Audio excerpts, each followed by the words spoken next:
Namaste guys, Rajesh here.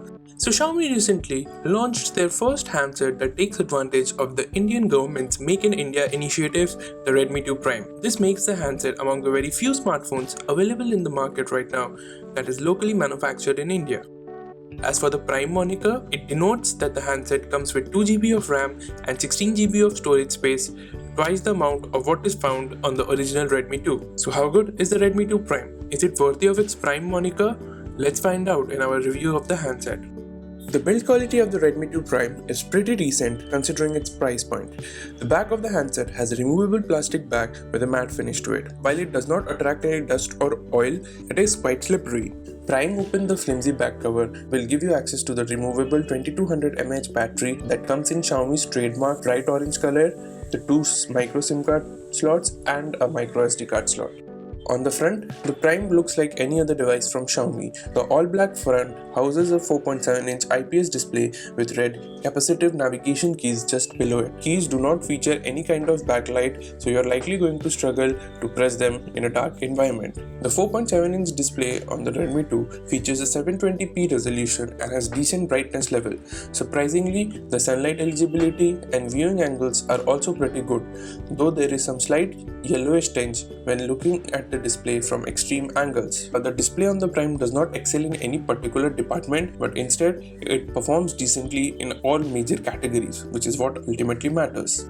Like every other device from Xiaomi, the Redmi 2 Prime runs on MIUI 6, which is based on Android 4.4 KitKat here. The amount of customization options offered in MIUI are extensive and can be overwhelming for a first-time smartphone user. The UI still looks a lot like that it has been inspired from iOS, but thanks to the theme engine and the extensive customization options, you can completely change the look to your liking.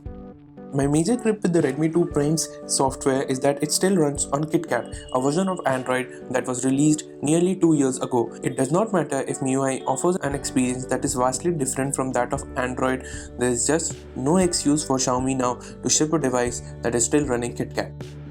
Thanks to the quad-core Snapdragon 410 chipset and the 2 GB of RAM, the Redmi 2 Prime is a pretty good multitasker. Apps stay in memory for longer, which makes multitasking a breeze, and the extra memory also helps in heavy games like Riptide GP2, where the lag is comparatively less when compared to the original Redmi 2. The Prime comes with an 8-megapixel shooter at the rear with an f2.2 aperture. If that was not impressive enough, the handset is also capable of recording Full HD videos. Now, images shot from the Redmi 2 Prime have a typical Xiaomi-like feel to them. Their color and saturation are increased so as to make them look more pleasing and add a pop effect to them. The low-light performance of the camera, however, is pretty disappointing as it struggles to capture a usable amount of detail or light. Overall though, the camera experience on the Redmi 2 Prime is actually pretty decent thanks to the camera app, which is pretty fast here. Xiaomi has included a 2200 mAh removable battery on the Prime, which considering the size of the device is pretty decent. During my testing period of over 2 weeks, I was consistently able to get more than 4 to 5 hours of screen on time on the handset on an LTE network. On light usage, I was even able to make the phone last through a weekend without any issues. One thing I would like to note here that the earpiece volume of the Redmi 2 Prime is on the lower side, so people with hearing issues can have some problem with this. In the end, the Redmi 2 Prime is easily among the best smartphones available in the Indian smartphone market right now in the Rs 7,000 segment. Only and only if you are a new smartphone user will I recommend you to buy the Moto E, since MIUI 6 can be a bit overwhelming for new users due to the sheer number of customization options it offers. So that's it guys, thanks for watching our review of the Redmi 2 Prime. Do hit the like button below if you liked it and subscribe to our channel if you have not already done so.